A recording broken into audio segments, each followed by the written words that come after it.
Bhagavad-Gita, the fourth teaching, knowledge.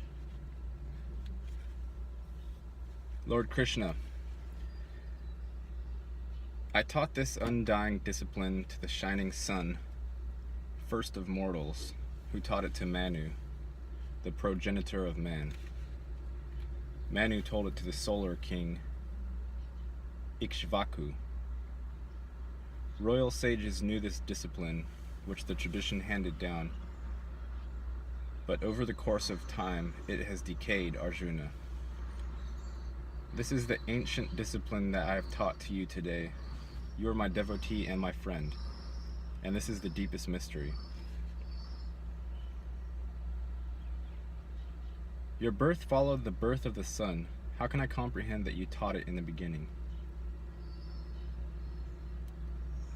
I have passed through many births, and so have you. I know them all, but you do not, Arjuna. Though myself unborn, undying, the Lord of creatures, I fashion nature, which is mine, and I come into being through my own magic. Whenever sacred duty decays and chaos prevails, then I create myself, Arjuna, to protect men of virtue and destroy men who do evil. To set the standard of sacred duty, I appear in age after age. He who really knows my divine birth and my action escapes rebirth when he abandons the body, and he comes to me, Arjuna. Free from attraction, fear, and anger, filled with me, dependent on me, purified by the fire of knowledge, many come into my presence. As they seek refuge in me, I devote myself to them. Arjuna, men retrace my path in every way. Desiring success in their actions, men sacrifice here to the gods. In the world of man, success comes quickly from action. I created mankind in 4 classes, different in their qualities and actions. Though unchanging, I am the agent of this, the actor who never acts. I desire no fruit of actions, and actions do not defile me. One who knows this about me is not bound by actions.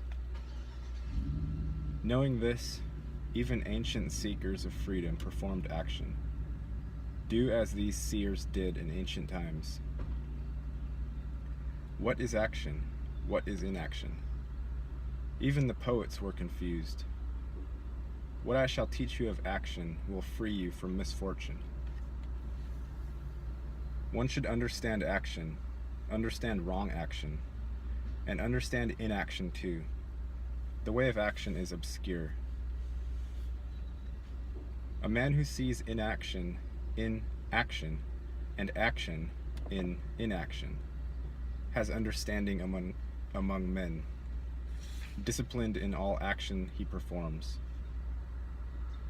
The wise say a man is learned when his plans lack constructs of desire, when his actions are burned by the fire of knowledge.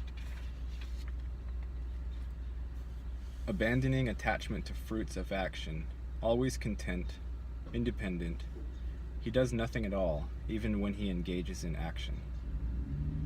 He incurs no guilt if he has no hope, restrains his thought and himself, abandons possessions, and performs actions with his body only. Content with whatever comes by chance, beyond dualities, free from envy, impartial to failure and success, he is not bound even when he acts. When a man is unattached and free, his reason deep in knowledge, acting only in sacrifice, his action is wholly dissolved.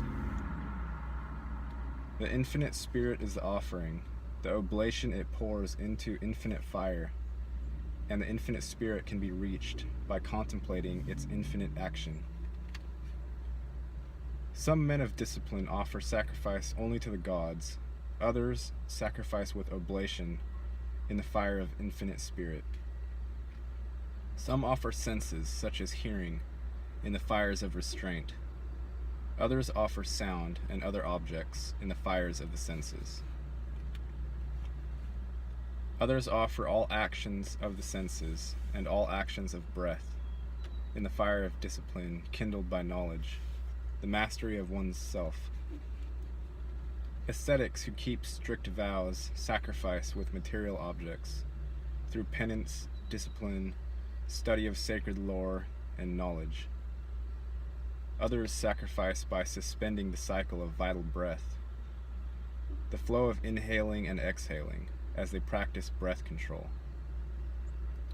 Others, restricting their food, offer breaths and vital breaths. All these understand sacrifice, and in sacrifice exhaust their sins. Men who eat remnants of sacrifice attain the timeless infinite spirit. What is this world or the next for a man without sacrifice, Arjuna? Many forms of sacrifice expand toward the infinite spirit. Know the source of them all is action, and you will be free. Sacrifice in knowledge is better than sacrifice with material objects. The totality of all action culminates in knowledge, Arjuna. Know it by humble submission, by asking questions, and by service. Wise men who see reality will give you knowledge. Arjuna, when you have realized this, you will not descend into delusion again. Knowledge will let you see creatures within yourself, and so in me. Even if you are the most evil of all sinners, you will cross over all evil on the raft of knowledge. Just as a flaming fire reduces wood to ashes, Arjuna, so the fire of knowledge reduces all actions to ashes. No purifier equals knowledge, and in time, the man of perfect discipline discovers this in his own spirit. Faithful, intent, his senses subdued, he gains knowledge. Gaining knowledge, he soon finds perfect peace.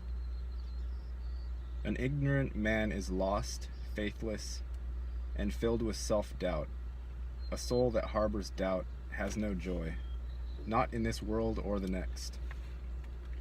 Arjuna, actions do not bind a man in possession of himself, who renounces action through discipline and severs doubt with knowledge. So sever the ignorant doubt in your heart with the sword of self-knowledge, Arjuna. Observe your discipline. Arise,